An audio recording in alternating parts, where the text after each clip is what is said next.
Bismillahirrahmanirrahim.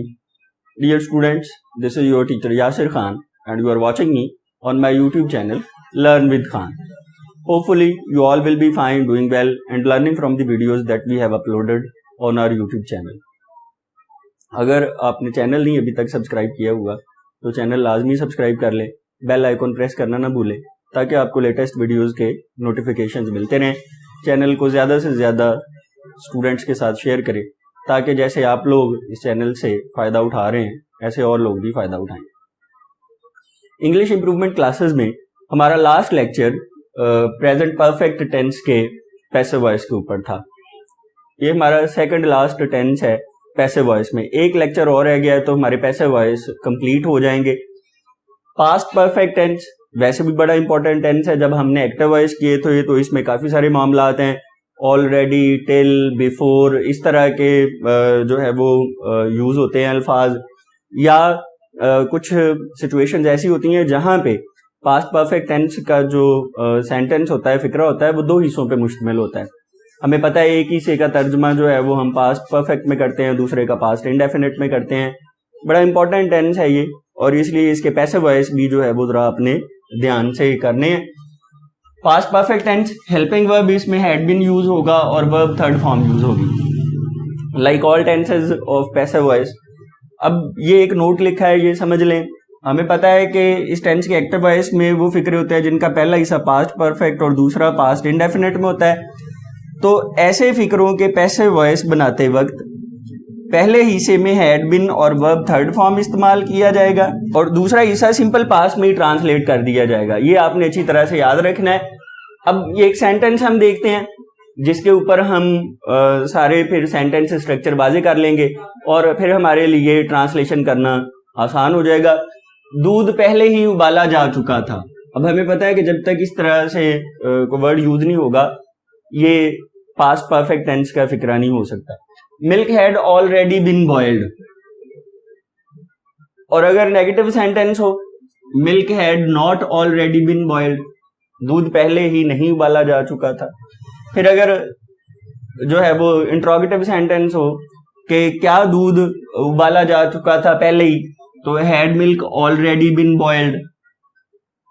और क्या दूध पहले ही नहीं उबाला जा चुका था, had milk not already been boiled. दूध पहले ही क्यों उबाला जा चुका था, why had milk already been boiled.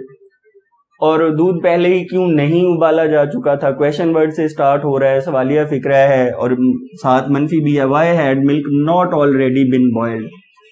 और अगर वो दूध पहले कैसे उबाला जा चुका था, how had milk already been boiled. अब ये आपके सामने सेंटेंस स्ट्रक्चर्स वाजे हैं, इनसे हमें आसानी होगी एक्सरसाइज करने में। अब हम इसकी डिटेल्ड एक्सरसाइज करते हैं ताकि इसकी हमारी प्रैक्टिस हो और ये हमारा जो है वो एक्सप्रेशन इस टेंस में भी वो बेहतर होना शुरू हो जाए। Past perfect tense passive voice हम इसके स्टार्ट करते हैं। एक्सरसाइज इसकी helping verb, had been, verb third form आपको बता दिया है, नोट आपको वो समझा दिया है। एक्सरसाइज स्टार्ट होती है, पहला सेंटेंस है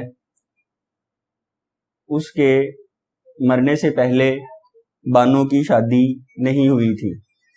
अब ये एक मिक्स्ड एक्सरसाइज होगी, उसमें अफर्मेटिव भी होंगे, नेगेटिव भी होंगे, इंट्रोगेटिव भी होंगे, मिक्स्ड रूल्स आपको क्लियर हो जाएंगे। Bano had not been married before he died.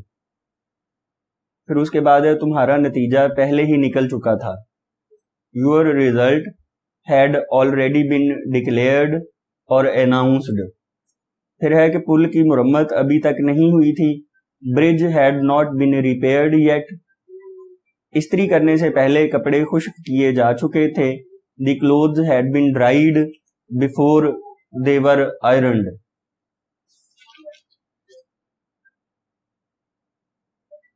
Next sentence है वहां पहुंचने से पहले लड़कों का इम्तिहान लिया जा चुका था, The boys had been examined before they reached there. क्या वो पहले ही गिरफ्तार हो चुका था, had he already been arrested।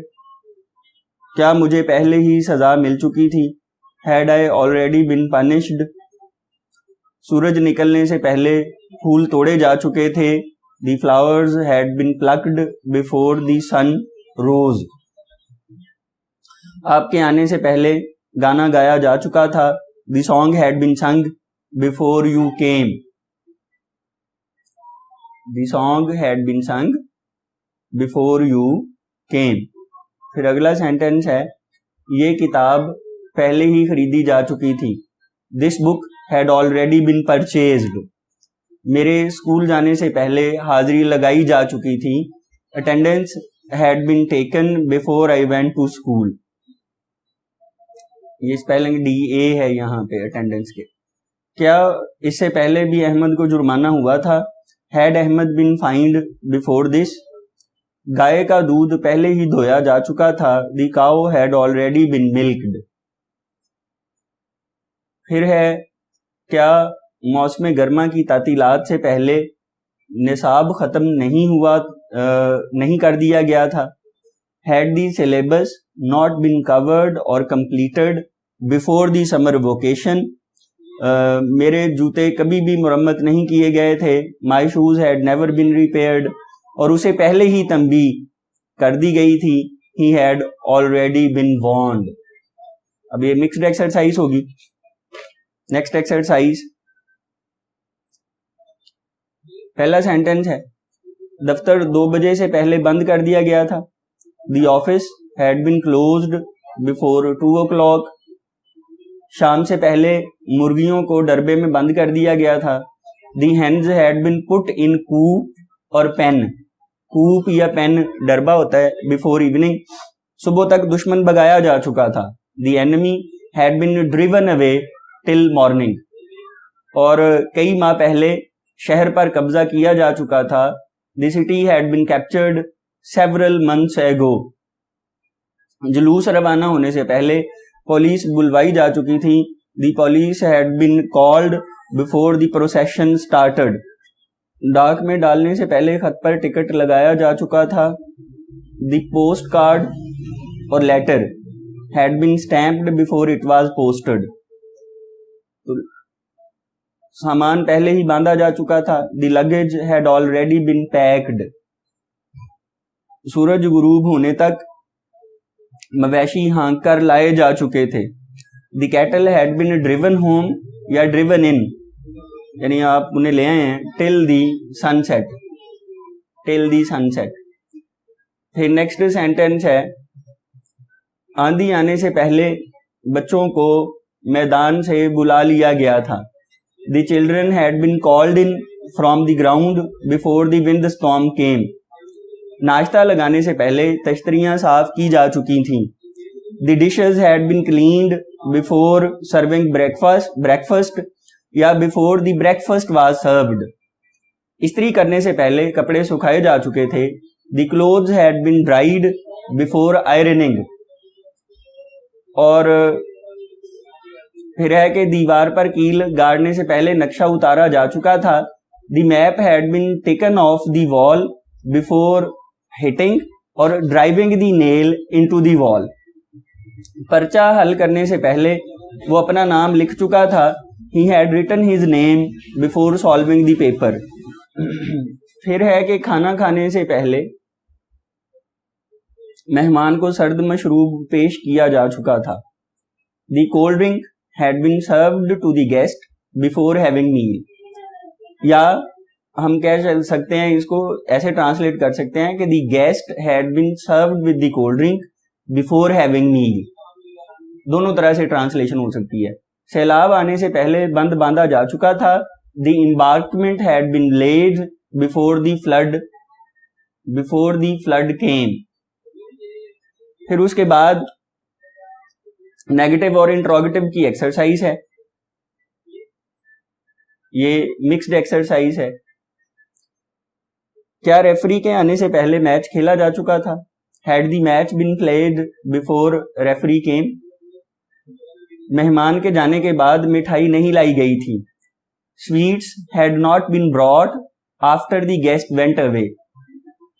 हमारी मुलाकात से पहले वजीर से किसी को मिलने की इजाजत नहीं दी गई थी। Nobody had been allowed to visit or see or meet the minister before our visit or before our meeting, दोनों तरह से हो सकता है। उसे पहले ही जुर्माना नहीं किया जा चुका था, he had not already been fined, और गिरने से पहले दरख्त काटे जा चुके थे, the trees had been cut before they fell down, नया जूता पहनने से पहले उसका पांव जख्मी नहीं हुआ था, his foot had not been injured before putting new shoes on or before wearing new shoes। Next sentence है कि क्या पुलिस के गिरफ्तार करने के बाद मुलजम मजिस्ट्रेट के सामने लाया गया था, ये सवालिया फिक्र है। तो ट्रांसलेशन होगी had the culprit been brought before the magistrate after police arrested him, क्या मेरे आने से पहले खेत हमवार किया गया था, had the field been leveled before I came, बारिश आने से पहले ढेले तोड़े जा चुके थे, the lumps had been broken before it rained। Next sentence है कि क्या तमाम चीजों को पहले ही झाड़ दिया गया था, had all the things already been dusted, नतीजा निकलने के बाद उसको अगली जमात में तरक्की क्यों दी गई थी, why had he been promoted to the next class after the result was declared या announced, क्या जंग खत्म होने तक कई अफसरों को एजाज दिए जा चुके थे, had many officers been awarded honors till the war ended, क्या 1930 तक टीवी इजाद हो चुका था, had TV been invented till 1930, और घड़ी को 12 बजे से पहले चाबी क्यों नहीं दी गई थी, why had the clock not been wound या winded before 12 o'clock, ये wind wound या wind winded दोनों तरह से इसकी फॉर्म्स होती हैं। फिर नेक्स्ट सेंटेंस है क्या वक्त से पहले तुम्हें तंबीह नहीं की गई थी, had you not been warned before time, और क्या इसे पहले आपको धोखा दिया गया था, had you been cheated before this, क्या दिसंबर से पहले बंदरों को जंगल से भगा दिया गया था, had the monkeys been driven out of the forest before December, क्या मंगल से पहले चांद नहीं देखा गया था, had the moon not been sighted before Tuesday, और क्या आंधी आने से पहले दुकानें बंद कर दी गई थी, had the shops been closed before the windstorm came, लोगों के एहतजाज से पहले अफसरों को क्यों रिटायर कर दिया गया था, why had the officers been retired before the people protested, शाम से चिराग क्यों जलाए गए थे, why had the lamps been lighted or lit before evening, और ईद आने से पहले मुलाजमों को तनख्वाह क्यों नहीं दी गई थी, why had the servants or employees not been paid before Eid। फिर अगला फिक्रा है क्या फकीरों के आने से पहले खैरात तकसीम हो चुकी थी, had the alms been distributed or given away before the beggars came, अंधेरा होने से पहले चोर का ताकुब क्यों नहीं किया गया था, why had the thief not been chased before it got dark or before it was dark, क्या गाड़ी गुजरने से पहले पुल को आजमाया जा चुका था, had the bridge been tried before the car passed, और फूल मुरझाने से पहले कहाँ फेंक दिए गए थे, where had the flowers been thrown before they withered, और क्या 8 बजे से पहले किराया अदा कर दिया गया था, had the rent been paid before 8 o'clock, और क्या इससे पहले चिड़ियाघर में इतना बड़ा शेर देखा गया था, had such a big lion been seen in the zoo before this,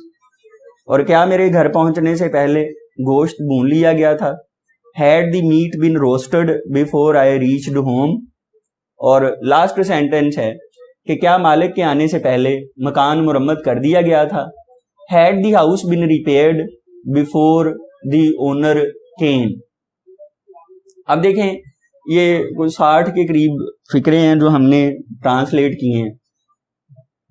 आपसे बार बार मैं ये बात कहता रहता हूँ कि ये सेंटेंसेस, ये एक्सरसाइजेज हमने पंजाब टेक्स्ट बुक बोर्ड की 9th 10th की ग्रामर से, या जो है वो टू दी पॉइंट जो आफ्ताब अहमद की बीए की ग्रामर थी वहाँ से हमने अक्सर लिए होते हैं ट्रांसलेशन के लिए।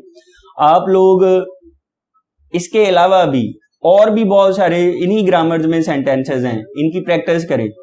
कोई अच्छी ग्रामर रखें अपने पास, जितनी प्रैक्टिस कर लेंगे उतना ही बेहतर है। इसलिए ज़्यादा से ज़्यादा सेंटेंसेस को ट्रांसलेट करें ताकि आप लोगों के टेंसेस एक्टिव वॉइस और पैसिव वॉइस में मुकम्मल हों, सही हों। आप जब लिखें तो आप में ये गलतियां फॉर्म्स की, इस तरह की हेल्पिंग वर्ब लगाने की वो ना हो। सेंटेंस स्ट्रक्चर आपका कम से कम जो है वो ठीक हो, फिर आप एक्सप्रेस कर सकते हैं अपनी थॉट्स को। एक टेंस हमारा रह गया है नेक्स्ट, पैसिव वॉइस का future perfect tense. Next lecture में हमारे पैसिव वॉइस कंप्लीट हो जाएंगे और फिर हम वोकेबलरी बिल्डिंग पे काम करेंगे। उम्मीद है कि जो लोग हमारे साथ साथ ये एक्सरसाइजेज कर रहे हैं उनको समझ आ रही होगी, उनकी इंग्लिश इंप्रूव हो रही होगी। Thanks for watching this video. Thank you.